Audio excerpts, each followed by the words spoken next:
శ్రీ సాయినాథాయ నమః. శ్రీ సాయి సచ్చరిత్రము 18, 19 అధ్యాయములు. హేమట్ పంతును బాబా ఎట్లు ఆమోదించి ఆశీర్వదించెను. సాఠే గారి కథ, దేశ్ముఖ్ గారి భార్య కథ, సద్విచారములను ప్రోత్సహించి సాక్షాత్కారమునకు దారి చూపుట, ఉపదేశములో వైవిధ్యము, నిందగూర్చి బోధ, కష్టమునకు కూలి. గత 2 అధ్యాయములలో బ్రహ్మజ్ఞానమును అభిలషించి ఒక ధనికుని బాబా ఎట్లు ఆదరించెనో హేమట్ పంతు వర్ణించెను. రాబో 2 అధ్యాయములలో హేమట్ పంతును బాబా ఎట్లు ఆమోదించి ఆశీర్వదించెనో, బాబా ఎట్లు తమ భక్తులలో మంచి ఆలోచనలు ప్రేరేపించి మోక్షమునకు మార్గము చూపుచుండెనో, ఆత్మోన్నతి గూర్చి, పరనిందా వాక్యములు గూర్చి, ఇతరుల కష్టములకు ఇవ్వవలసిన ప్రతిఫలమును గూర్చి బాబా వారి ప్రబోధములెట్టివో వర్ణింతుము. ప్రస్తావన: సద్గురువు మొట్టమొదట తన శిష్యుల యోగ్యతను కనిపెట్టి వారి మనస్సు కలత చెందకుండా తగిన బోధ చేసి తుదకు వారి లక్ష్యమైన ఆత్మసాక్షాత్కారమునకు దారి చూపునన్న విషయము అందరికీ తెలిసినదే. ఈ విషయములో సద్గురువు బోధించిన దానిని ఇతరులకు వెల్లడి చేయరాదని కొందరనిదరు. అట్లు గురువు బోధించిన దానిని వెల్లడి చేసినచో ఆ బోధలు నిష్ప్రయోజనములగునని వారి ఆలోచన. ఇది సరి అయినది కాదు. సద్గురువు వర్షాకాలపు మేఘము వంటివారు. వారు తమ అమృతతుల్యములైన బోధనలను పుష్కలముగా విశాల ప్రదేశములందు కురిపించెదరు. వానిని మనం అనుభవించి హృదయమునకు తృప్తికరముగా జీర్ణించుకుని పిమ్మట నిస్సంకోచముగా ఇతరుల మేలు కొరకు వెల్లడి చేయవలెను. ఇది వారు మన జాగ్రత్తావస్థలోనే కాక స్వప్నావస్థలో కూడా తెలియజేయ విషయములకు వర్తించును. తన స్వప్నమందుగరిన రామరక్షా స్తోత్రమును బుధ కౌశిక ఋషి ప్రచురించిన ఉదాహరణము నిచ్చట స్మరించవలను. ప్రేమగల తల్లి గుణమిచ్చు చేదైన ఔషధములను బిడ్డ మేలు కొరకే బలవంతముగా గొంతులోనికి త్రోయినట్లు ఆధ్యాత్మిక విషయములను బాబా తన భక్తులకు బోధించువారు. వారి మార్గము రహస్యమైనది కాదు, అది బహిరంగమైనది. వారి బోధలను అనుసరించిన భక్తుల ధ్యేయము నెరవేరడిది. సాయిబాబా వంటి సద్గురువులు మన జ్ఞాననేత్రములను తెరిపించి ఆత్మ యొక్క దైవీ సౌందర్యములను చూపి మన కోరికలను నెరవేర్చెదరు. ఇది జరిగిన పిమ్మట మన ఇంద్రియ విషయవాంఛలు నిష్క్రమించి వివేక వైరాగ్యములను జంట ఫలములు చేతికి వచ్చును. నిద్రలో కూడా ఆత్మజ్ఞానము మొలకెత్తును. సద్గురువుల సహవాసము చేసి వారిని సేవించి వారి ప్రేమను పొందినచో నిదంతయు మనకు లభించును. భక్తుల కోరికలు నెరవేర్చు భగవంతుడు మనకు తోడ్పడి మన కష్టములను బాధలను తొలగించి మనలను సంతోషపెట్టును. ఈ అభివృద్ధి పూర్తిగా సద్గురుని సహాయము వలననే జరుగును. సద్గురువును భగవంతుని వలె కొలువవలెను.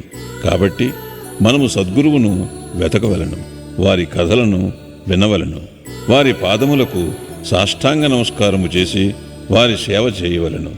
ఇక ఈ అధ్యాయములోని ముఖ్య కథను ప్రారంభించదము. సాఠే అనున్నతుడు ఒకప్పుడు మిక్కిలి పలుకుబడి కలిగి ఉండెను. కాలాంతరమున వ్యాపారములో చాలా నష్టము పొందెను.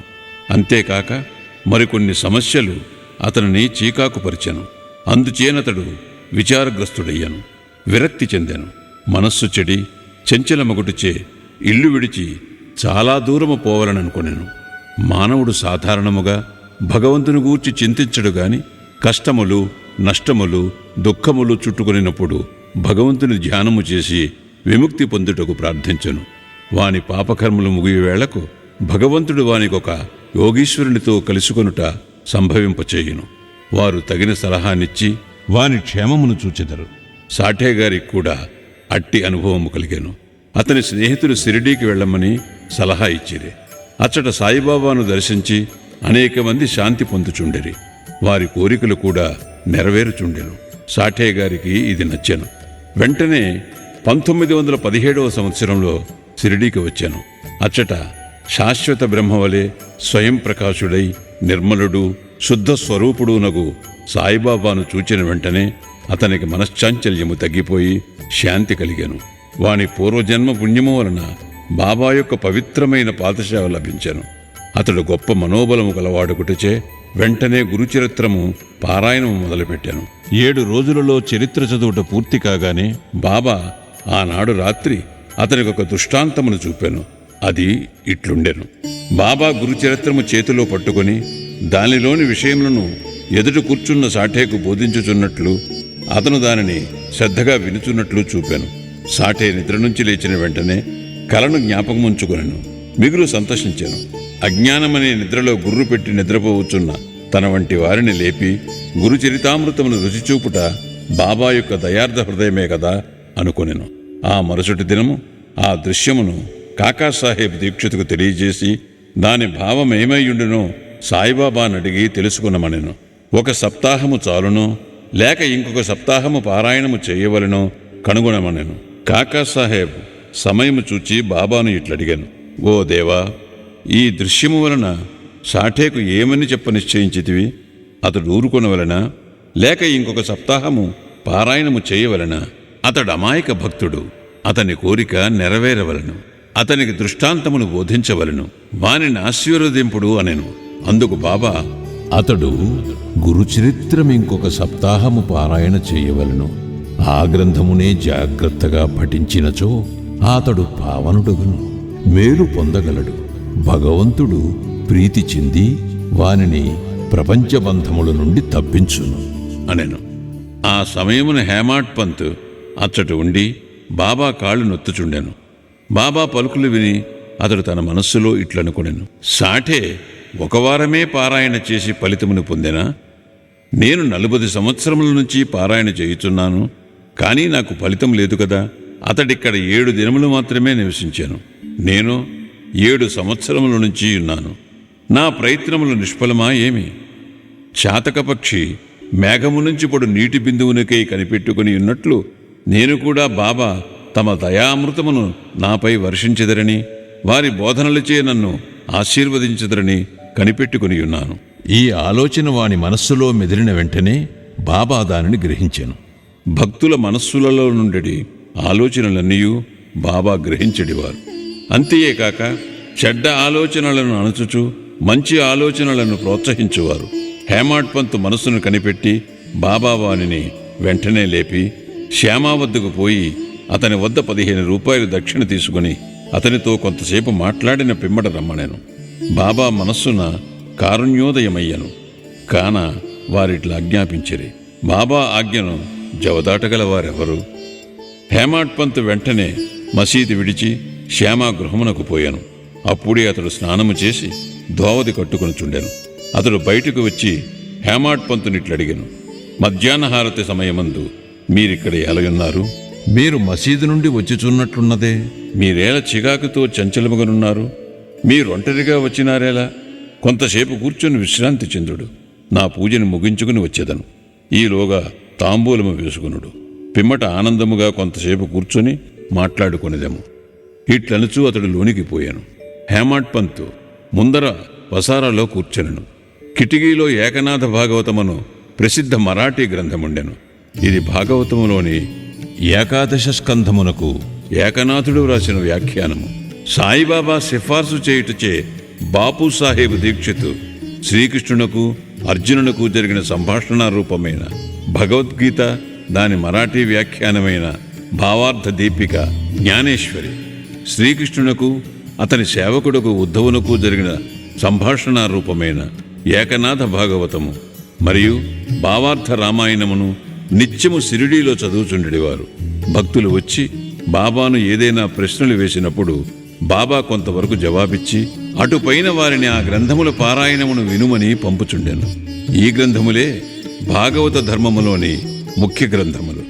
భక్తులు బాబా ఆజ్ఞానుసారము ఆ సత్సంగములకు పోయి ఆ గ్రంథములు వినినప్పుడు వారి ప్రశ్నలకు సంతృప్తికరమైన సమాధానములు లభించుచుండెను. హేమాడ్ పంత్ కూడా నిత్యము ఏకనాథ భాగవతమును పారాయణము చేయువాడు. హేమాడ్ పంత్ ఆ దినము తాను నిత్యము చదువు గ్రంథభాగము పూర్తి చేయకయే కొందరు భక్తులతో కలిసి మసీదుకు పోయాను. శ్యామ ఇంటి కిటికీలోనున్న ఏకనాథ భాగవతము తీయగా తానానాడు పూర్తి చేయని భాగము వద్దనే పుస్తకము తెరుచుకొనెను.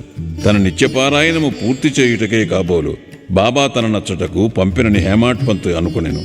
వెంటనే తన నిత్యపారాయణమును పూర్తి చేశాను. పిమ్మట శ్యామ తన పూజను ముగించి బయటికి వచ్చాను. వారిరువురికి ఈ దిగువ సంభాషణ జరిగాను. హేమాడ్ పంత్: నేను బాబా వద్ద నుండి ఒక కబురు తీసుకుని వచ్చినాను.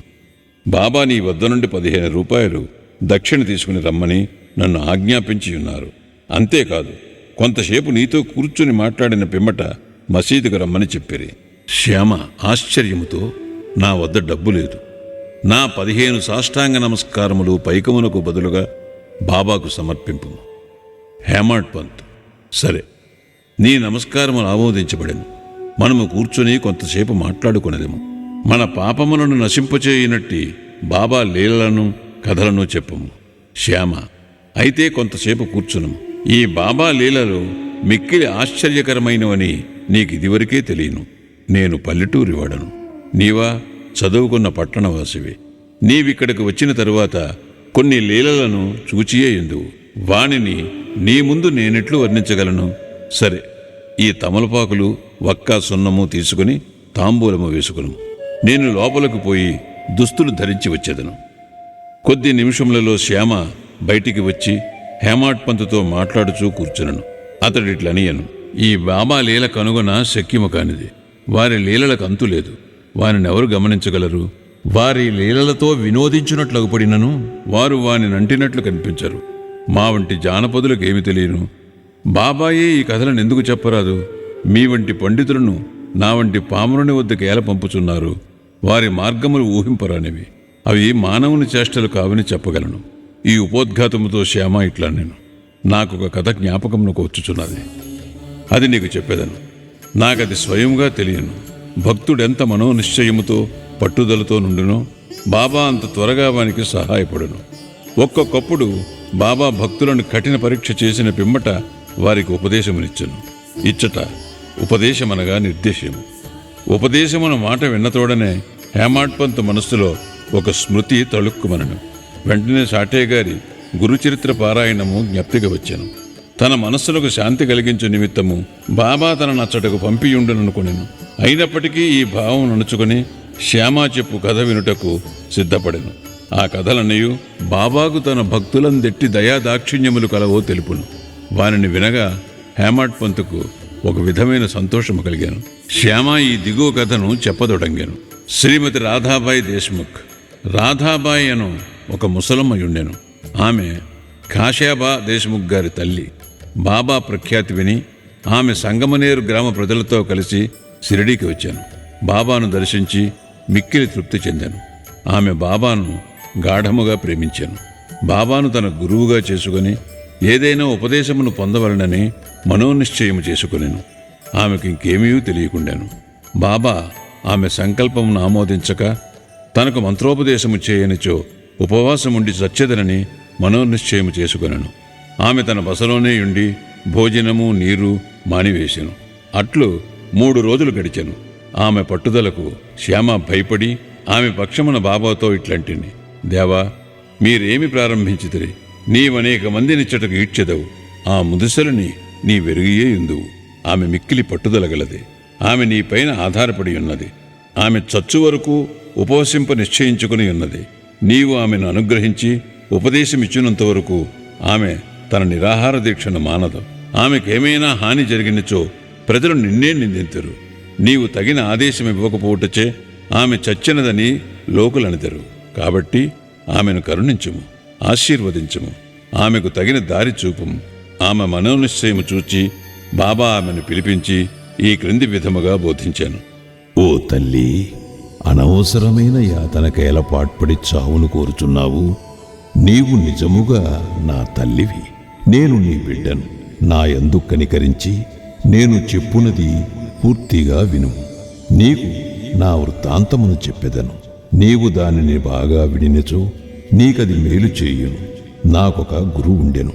వారు గొప్ప యోగీశ్వరులు, మిక్కిలి దయార్ద్ర హృదయులు. వారికి చాలా కాలము శుశ్రూష చేసి తిని, కాని నా చెవులో వారు ఏ మంత్రమూ నొదలేదు. నాకు వారిని వదలుపోవు తలంపే లేకుండెను. నేను వారితోనే ఉండుటకు, వారి సేవ చేయుటకు, వారి వద్ద కొన్ని ఉపదేశములను గ్రహించుటకు నిశ్చయించుకుంటుని. కాని వారి మార్గము వారిది. వారు నా తల కొరిగించిరి. నా నుండి 2 పైసలు దక్షిణ ఎడిగిరి. నేను దానిని వెంటనే వారికి సమర్పించి తిని. మీ గురువుగారు పూర్ణకాములైనచో వారు మిమ్ములను దక్షిణ అడుగునేలా, వారు నిష్కాములని ఎట్లనిపించుకుందురు అని నీవు అడగవచ్చును. దానికి సమాధానము సూటిగా చెప్పగలను. వారు డబ్బును లక్ష్యపెట్టేవారు కారు. ధనముతో వారు చేయునదేమున్నది? వారు కోరిన 2 కాసులలో ఒకటి నిష్ఠ, రెండవది సంతోష స్థైర్యములతో కూడిన ఓరిమి. నేనీ రెంటినీ వారికి అర్పించి తిని వారు ప్రసన్నులైరి. నా గురువును అట్లు 12 సంవత్సరములు సేవించి తిని వారే నన్ను పెంచి పోషించిరి. భోజనమునకు గాని వస్త్రములకు గాని నాకు లోటు లేకుండెను. వారు పరిపూర్ణులు. వారు ప్రేమావతారమని చెప్పవచ్చును. ఆ ప్రేమను నేనెట్లు వర్ణించగలను? వారు నన్ను మిక్కిలి ప్రేమించెడివారు. ఆ విధమైన గురువే ఉండరు. నిరంతర ధ్యానములో ఉన్న వారిని తదేకముగా చూచుచుండెడివాడను. మేమిద్దరము ఆనందములో మునిగెడివారము. రాత్రింబవళ్ళు నిద్రాహారములు లేక నేను వారి వైపు దృష్టిని నిగడ్చి తిని వారిని చూడనిచో నాకు శాంతి లేకుండెను. వారి ధ్యానము, వారి సేవ తప్ప నాకింకొకటి లేకుండెను. వారే నా ఆశ్రయము. నా మనస్సు ఎల్లప్పుడూ వారి యందే నాటుకుని ఉండేది. ఇదియే వారడిగిన దక్షిణలో 1 పైసా. సబూరి అనున్నది 2వ పైసా. నేను మిక్కిలి సంతోషముతో చాలా కాలము కనిపెట్టుకుని వారి సేవ చేసి తిని ఈ ప్రపంచమనే సాగరమును సబూరి అను ఓడ నిన్ను సురక్షితముగా దాటించును.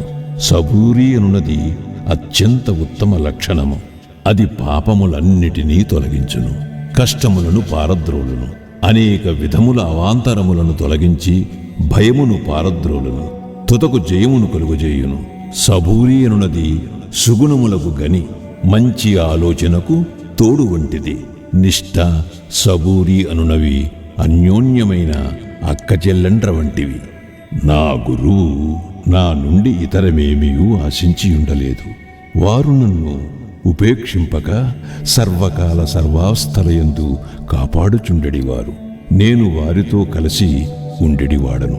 ఒక్కొక్కప్పుడు వారిని విడిచియుండినను వారి ప్రేమకు ఎన్నడూనూ లోటు కలుగలేదు. వారు తమ దృష్టి చేతనే నన్ను కాపాడుచుండెడివారు. తాబేలు తన పిల్లలను కేవలము తన దృష్టితో పెంచునట్లు నన్ను కూడా మా గురువు తమ దృష్టితో పోషించుచుండెడివారు.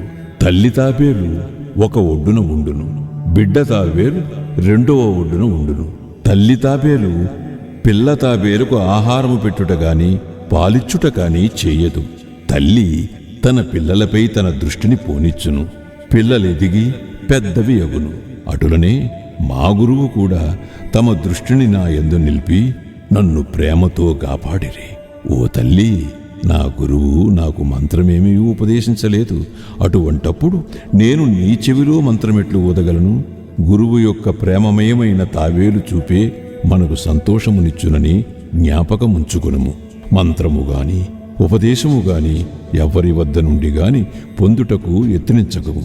నీ ఆలోచనలు, నీవు చేయు పనులు నా కొరకే వినియోగించము. నీవు తప్పక పరమార్థమును పొందెదవు. నా వైపు సంపూర్ణ హృదయముతో చూడుము. నేను నీ వైపు అట్లనే చూచెదను. ఈ మసీదులో కూర్చుని నేను నిజమునే చెప్పెదను. నిజము తప్ప మరేమియూ మాట్లాడను. ఏ సాధనలు గాని 6 శాస్త్రములలో ప్రావీణ్యము గాని అవసరము లేదు. నీ గురువునందు ప్రేమ విశ్వాసములు నుంచుము. గురువే సర్వమును చేయువాడనియు కర్తయనియు పూర్తిగా నమ్మము. ఎవరైతే గురువు యొక్క మహిమను గొప్పతనమును గ్రహించెదరో, ఎవరైతే గురుని బ్రహ్మ విష్ణు మహేశ్వర స్వరూపుడని ఎంచెదరో వారే ధన్యులు. ఈ ప్రకారముగా ఉపదేశించి బాబా ఆ ముసలమ్మను ఒప్పించాను. ఆమె బాబాకు నమస్కరించి ఉపవాసమును వదులుకొనెను. ఈ కథను జాగ్రత్తగాను శ్రద్ధగాను విని దాని ప్రాముఖ్యమును సందర్భమును గుర్తించి హేమాడ్ పంతు మిక్కిలి ఆశ్చర్యపడెను. ఈ ఆశ్చర్యకరమైన బాబా లీలను చూచి అతను ఆపాదమస్తకము పులకరించాను. సంతోషముతో నుప్పొంగాను. గొంతుగా ఆరిపోయాను. ఒక్క మాటైనా మాట్లాడుటకు చేత కాకుండెను. శ్యామ అతనిని ఈ స్థితిలో చూచి, ఏమి జరిగినది? ఏల ఊరుకున్నావు? అట్టి బాబా లీలలు నీకెన్ని వర్ణింపవలను అని అడిగాను. అదే సమయమందు మసీదులో గంట మ్రోగాను. మధ్యాహ్న హారతి పూజ ప్రారంభమయ్యరని గ్రహించిరి. కనుక శ్యామ హేమంత్ పంతులిద్దరూ మసీదుకు త్వరగా పోయిరి. బాపూసాహెబ్ జోగు అప్పుడే హారతి ప్రారంభించాను. స్త్రీలు మసీదు నిండిరి. దిగువ ఖాళీ జాగాలో పురుషులు నిండిరి. అందరూ బాజా భజంత్రీలతో ఒకే వరుసతో హారతి పాడుచుండిరి. బాబాకు కుడివైపు శ్యామ, ముందర హేమంత్ పంతు కూర్చున్నది. వారిని చూచి బాబా హేమంత్ పంతును శ్యామ ఇచ్చిన దక్షిణ ఇమ్మనెను. శ్యామ రూపాయలకు బదులు నమస్కారములు ఇచ్చిననియు, శ్యామ ప్రత్యక్షముగా గలడు గనక అడగవచ్చుననెను. బాబా ఇట్లనెను, సరే, మీరిద్దరూ కొంతసేపు మాట్లాడుకుంటిరా? అట్లయినచో మీరేమి మాట్లాడుకునినారో చెప్పుము. గంటల చప్పుడును, మధ్యల శబ్దమును, పాటల ధ్వనిని లెక్కింపక హేమంత్ పంతు బాబాకు జరిగినదంతయు చెప్పుటకు ఆతురతపడెను. తాము ముచ్చటించినదంతయు తనకు చాలా ఆనందము కలుగుజేసినదనియు, ముఖ్యముగా ముసలమ్మ కథ మిక్కిలి ఆశ్చర్యము కలుగుజేసినదనియు, దానిని విని బాబా లీలలు అగోచరములని తెలుసుకుంటుననియు, ఆ కథ రూపముతో తన్ను బాబా ఆశీర్వదించరని హేమంత్ పంతు చెప్పాను. అప్పుడు బాబా, కథ చాలా అద్భుతమైనది. నీవిటిలో ఆనందించితివి?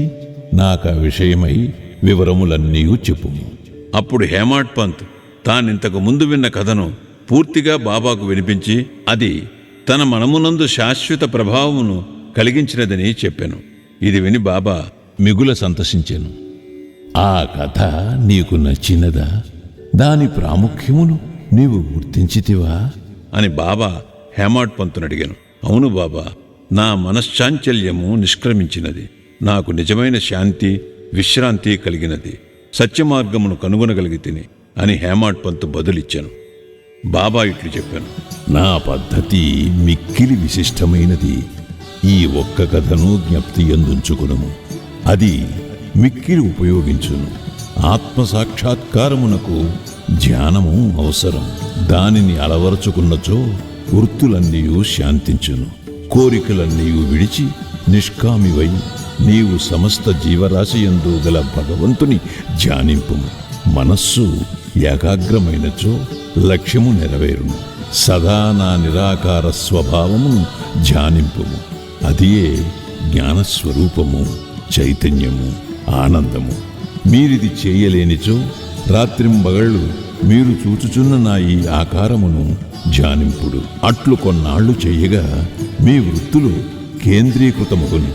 ధ్యాత, ధ్యానము, ధ్యేయము అను మూడింటికి గల భేదము పోయి ధ్యానించువాడు చైతన్యముతో ఐక్యమై బ్రహ్మముతో అభిన్నమగును.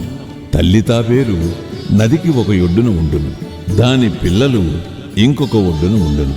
తల్లివానికి పాలిచ్చుట కాని పొదుగుకొనుట కాని చెయ్యదు. దాని చూపు మాత్రమే వానికి జీవశక్తినిచ్చుచున్నది. చిన్న తాబేళ్లు ఏమీ చెయ్యక తల్లిని జ్ఞాపకముంచుకును. తల్లి తాబేలు చూపు చిన్నవానికి అమృతధార వలె పనిచేయును. అదియే వాని బ్రతుకునకు, సంతోషమునకు ఆధారము. గురువుకు శిష్యునకు గల సంబంధము కూడా ఇట్టిదే. బాబా ఈ మాటలు పూర్తి చేసేసరికి హారతి పూర్తయ్యాను. అందరూ శ్రీ సచ్చిదానంద సద్గురు సాయినాథ్ మహారాజుకి జై అని జై జయధ్వానములు చేసేది. ఓ ప్రియ పాఠకులారా, ఈ సమయమందు మనము కూడా మసీదులోని జనసమూహముతో కలిసి ఉన్నట్లు భావించి మనము కూడా ఆ జై జయధ్వనులలో పాల్గొందాము. హారతి పూర్తిగానే ప్రసాదము పంచిపెట్టిరి. బాబాకు నమస్కరించి బాపూసాహెబ్ జోగ్ బాబా చేతిలో కలకండ ముక్కను పెట్టాను. బాబా తానినంతను హేమంత్ పంతు చేతిలో పెట్టి ఇట్లనెను, ఈ కథను నీవు మనసుకు పట్టించుకుని జ్ఞప్తి అందుంచుకునినచో నీ స్థితి కలకండవలే తీయగా నుండును. నీ కోరికలన్నీ నెరవేరును. నీవు సుఖముగా నుందువు. హేమంత్ పంతు బాబాకు సాష్టాంగ నమస్కారము చేసి ఇట్లు ఎల్లప్పుడూ నన్ను అనుగ్రహించుము, ఆశీర్వదించుము, కాపాడుము అని ప్రార్థించాను. అందుకు బాబా ఇట్లు జవాబిచ్చాను, ఈ కథను వినుము. దీనిని మరణము చేయుము, నిధిధ్యాసనము చేయుము. అట్లయినచో నీవు భగవంతుని ఎల్లప్పుడూ జ్ఞప్తి అందుంచుకుని ధ్యానించెదవు. భగవంతుడు నీ ముందర ప్రత్యక్షమగును. ఓ ప్రియమైన చదువురులారా, అప్పుడు హేమంత్ పంతుకు కలకండ ప్రసాదము దొరికెను. ఇప్పుడు మనము ఈ కథయనే కలకండ ప్రసాదము పొందెదము. దానిని హృదయపూరితముగా సేవించి ధ్యానించి మనస్సును నిలిపెదము. అట్లు బాబా కృపచే బలముగాను సంతోషముగాను ఉండెదము. తదాస్తు. 19వ అధ్యాయము చివర హేమాడ్ పంత్ కొన్ని ఇతర విషయములను చెప్పియున్నారు. అవి ఈ దిగువ పొందుపరిచితిమి. మన ప్రవర్తన గూర్చి బాబా ఉపదేశము. ఈ దిగువ చెప్పిన బాబా పలుకులు సాధారణమైనవి అయినప్పటికీ అమూల్యములు. వానిని మనస్సునందుంచుకుని అట్లే చేసినచో అవి మనకు మేలు చేయును. ఏదైనా సంబంధం ఉండనిదే ఒకరు ఇంకొకరి వద్దకు పోరు. ఎవరు గాని ఎట్టి జంతువు కాని నీ వద్దకు వచ్చినచో నిర్దాక్షిణ్యముగా వానిని తరిమివేయకుము. వానిని సాదరముగా చూడుము. దాహము గల వారికి నీరిచ్చినచో, ఆకలితో ఉన్నవారికి అన్నము పెట్టినచో, బట్టలు లేని వారికి బట్టలిచ్చినచో, నీ ఇంటి వసారా ఇతరులు కూర్చుండుటకు విశ్రాంతి తీసుకొనుటకు వినియోగించినచో నిశ్చయముగా భగవంతుడు మిక్కిలి ప్రీతి చెందును. ఎవరైనా ధన సహాయము కోరి నీ వద్దకు వచ్చినచో నీకిచ్చుట ఇష్టము లేకున్నా నీవు ఇవ్వనక్కరలేదు. కాని వానిపై కుక్కవలే మొరగవద్దు. ఇతరులు నిన్నెంతగా నిందించినను నీవు కఠినముగా జవాబు నిప్పకుము. అట్టి వానిని నీవెల్లప్పుడూ ఓర్చుకునినచో నిశ్చయముగా నీకు సంతోషము కలుగును. ప్రపంచము తలకిందులైనప్పటికీ నీవు చెలించకుము. నీవున్న చోటనే స్థైర్యముగా నిలచి నెమ్మదిగా నీ ముందర జరుగుతున్న నాటకమును చూచుచుండుము. నీకు నాకు మధ్యగల గోడను నిర్మూలించుము. అప్పుడు మనమిద్దరము కలిగి మార్గము ఏర్పడును. నాకు నీకు భేదము గలదనుటే భక్తుని గురువునకు దూరముగా నుంచుచున్నది. దానిని నశింపచేయనిచో మనకు ఐక్యత కలుగదు. అల్లా మాలిక్ భగవంతుడే సర్వాధికారి. ఇతరులెవరూ మనలను కాపాడువారు కారు. భగవంతుని మార్గము అసామాన్యము, మిక్కిలి విలువైనది, కనుగొన వీలులేనిది. వారి ఇచ్ఛానుసారమే మనము నడిచెదము. మన కోరికలను వారు నెరవేర్చెదరు, మనకు దారి చూపెదరు. రుణానుబంధముచే మనమందరము కలిసితిమి. ఒకరికొకరు తోడ్పడి ప్రేమించి సుఖముగాను సంతోషముగాను ఉందుముగాక. ఎవరైతే తమ జీవిత పరమావధిని పొందెదరో వారు అమరులై సుఖముగా నుండెదరు. తక్కిన వారందరూ పేరునకే ఊపిరి సలుపు వరకు మాత్రమే బ్రతికెదరు. సద్విచారములను ప్రోత్సహించి సాక్షాత్కారమునకు దారి చూపుట. సాయిబాబా సద్విచారములను ఎట్లు ప్రోత్సహించుచుండెనో తెలుసుకొనుట మిగులు ఆసక్తికరముగా నుండును. భక్తి ప్రేమలతో వారికి సర్వస్వ శరణాగతి చేసినచో వారు నీకెట్లు పదే పదే సహాయపడదరో తెలియను. ప్రక్కనుంచి లేవగానే నీకేమైనా మంచి ఆలోచన కలిగినా దానిని తరువాత పగలంతయు వృద్ధి చేసినచో నీ మేధాశక్తి వృద్ధి పొందును, నీ మనస్సు శాంతి పొందును. హేమాడ్ పంత్ దీనికై ప్రయత్నించదలచను. ఒక బుధవారము రాత్రి పండుకునేటప్పుడు ఇట్లనుకునెను, రేపు గురువారం, శుభదినము, షిరిడీ పవిత్రమైన స్థలము కావున రేపటి దినమంతయు రామనామస్మరణతోనే కాలము గడిపెదను అని నిశ్చయించుకుని పరుండెను. ఆ మరుసటి దినము లేవగానే రామనామము ప్రయత్నము లేకుండా జ్ఞప్తికి వచ్చాను.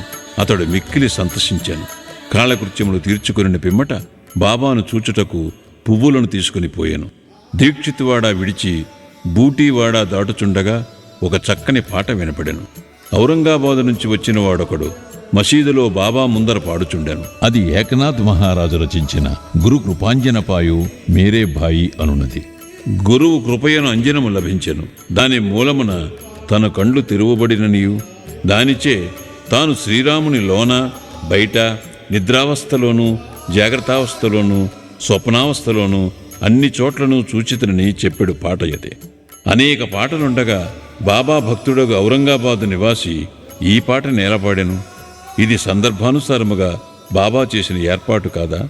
హేమాడ్ పంత్ ఆనాడంతయు రామనామస్మరణచే కాలము గడుపు నెంచినవాడు కావున అతని మనోనిశ్చయమును దృఢపరచుటకై బాబా ఈ పాటను పాడించియుండును. రామనామస్మరణ ఫలితము గూర్చి మహాత్ములందరిదీ ఒకే భావం. అది భక్తుల కోరికలు నెరవేర్చి వారిని కష్టముల నుండి కాపాడును. ఉపదేశములో వైవిధ్యము, నిందగూర్చి బోధ. శ్రీ సాయి బోధనకు ప్రత్యేక స్థలము గాని ప్రత్యేక సమయము గాని అక్కరలేదు. సందర్భ అవసరములను బట్టి వారి ప్రబోధము నిరంతరము జరుగుచుండెను. ఒకనాడు ఒక భక్తుడు ఇంకొక భక్తుని గూర్చి పరోక్షముగా ఇతరుల ముందు నిందించుచుండెను. ఒప్పులు విడిచి భక్త సోదరుడు చేసిన తప్పులనే ఎన్నుచుండెను. మిక్కిలి హీనమైన అతని దూషణలు విన్నవారు విసిగిరి. అనవసరముగా ఇతరులను నిందించుటచే అసూయ, దురభిప్రాయము మొదలుగునవి కలుగును. యోగులు నిందలను ఇంకొక విధముగా భావించెదరు. మలినమును పోగొట్టుటకు అనేక మార్గములు కలవు. సబ్బుతో మాలిన్యమును కడుగవచ్చును. పరులను నిందించు వాని మార్గము వేరు. ఇతరుల మలినములను వాడు తన నాలుగుతో శుభ్రపరచును.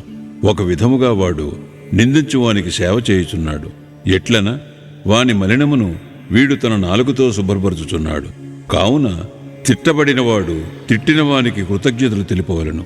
అట్లు పరనిందకు పాల్పడిన వారిని బాబా సరిదిద్దిన పద్ధతి విశిష్టమైనది. నిందించువాడు చేసిన అపరాధమును బాబా సర్వజ్ఞుడొకటిచే గ్రహించాను. మిట్ట మధ్యాహ్నము బాబా లెండీ తోటకు పోవునప్పుడు వాడు బాబాను దర్శించాను. బాబా వానికి ఒక పందిని చూపి ఇట్లనెను, చూడుము, ఈ పంది అమేధ్యమును ఎంత రుచిగా తినుచున్నదో నీ స్వభావము కూడా అట్టిదే. ఎంత ఆనందముగా నీ సాటి సోదరుని తిట్టుచున్నావు. ఎంతయో పుణ్యము చేయగా నీకీ మానవ జన్మ లభించినది. ఇట్లు చేసినచో షిరిడీ దర్శనము నీకు తోడ్పడునా? భక్తుడు నీతిని గ్రహించి వెంటనే పోయెను. ఈ విధముగా బాబా సమయము వచ్చినప్పుడెల్లా ఉపదేశించుచుండెడివారు. ఈ ఉపదేశములను మనస్సునందుంచుకొని పాటించినచో ఆత్మ సాక్షాత్కారము దూరము కాదు. ఒక లోకోక్తి కలదు, నా దేవుడున్నచో నాకు మంచముపైన కూడా బువ్వ పుట్టును. అది భోజనము, వస్త్రములను గూర్చి చెప్పినది. ఎవరైనా దీనిని ఆధ్యాత్మిక విషయమే నమ్ముకొని ఊరుకున్నచో చెడిపోయేదరు. ఆత్మ సాక్షాత్కారమునకై సాధ్యమైనంత పాటుపడవలను. ఎంత కృషి చేసినా అంత మేలు. బాబా తాను సర్వాంతర్యామినని చెప్పిడేవారు.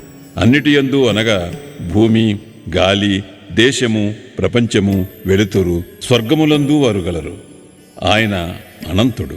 ఆ కనిపించడి 3.5 మూరల దేహమే బాబా అని అనుకున్న వారికి పాఠము చెప్పుటకే వారు ఈ రూపముతో అవతారమెత్తిరి. బాబాకు సర్వస్వ శరణాగతి చేసి అహర్నిశలు వారినే ధ్యానించినచో చక్కెర, తీపి, కెరటములు, సముద్రము, కన్ను, కాంతి కలిసి ఉన్నట్లే శ్రీ సాయితో తదాత్మీయతను పొందెదరు.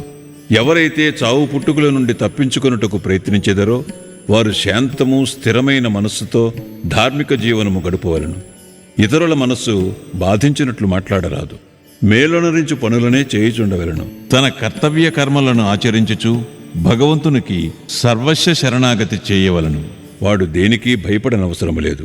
ఎవరైతే భగవంతుని పూర్తిగా నమ్మెదరో, వారి లీలలను విని ఇతరులకు చెప్పెదరో, ఇతర విషయములేమియూ ఆలోచించరో వారు తప్పక ఆత్మసాక్షాత్కారము పొందుదరు. అనేక మందికి బాబా తన నామమును జ్ఞప్తియందుంచుకుని శరణు వేడుమన్ను. తానెవరు అనుదానిని తెలుసుకునగోరు వారికి శ్రవణమును మననమును చేయుమని సలహా ఇచ్చడివారు. కొందరికి భగవన్నామమును జ్ఞప్తియందుంచుకునమనువారు.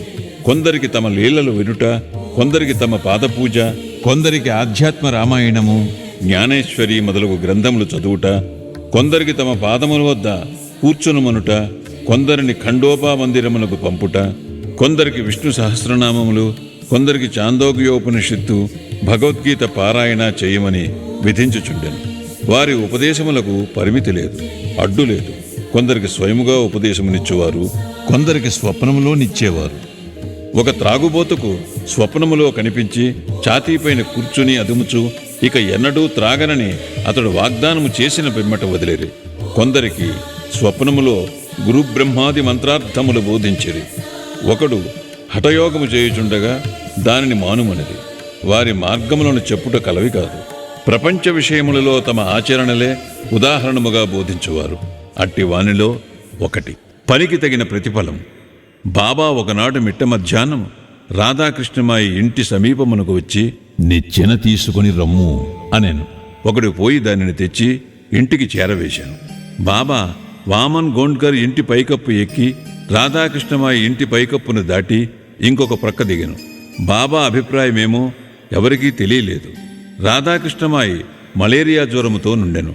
ఆమె జ్వరమును తొలగించుటకే బాబా ఇట్లు చేసియుండునని అనుకొనిరి. దిగిన వెంటనే నిచ్చెన తెచ్చిన వానికి బాబా 2 రూపాయలు ఇచ్చెను. నిచ్చెన తెచ్చినంత మాత్రమున వానికి 2 రూపాయలు ఎలా ఇవ్వవలనని బాబాను ఎవడో ధైర్యము చేసి ప్రశ్నించెను. ఒకరి కష్టము ఇంకొకరుంచుకొనరాదు. కష్టపడి వాని కూలి సరిగాను దాతృత్వముతోనూ ధారాళముగా నివ్వవలనని బాబా చెప్పాను. బాబా సలహా ప్రకారము ప్రవర్తించినచో కూలివాడు సరిగా పనిచేయును. పని చేయించేవాడు, పని చేసేవారులు కూడా సుఖపడెదరు. సమ్మెలకు తావుండదు. మదుపు పెట్టువానికి, కష్టపడి కూలి చేయువాండ్రకు మనస్పర్ధలుండవు. 18, 19 అధ్యాయములు సంపూర్ణము. సద్గురు శ్రీ సాయినాథార్పణమస్తు. శుభం భవతు.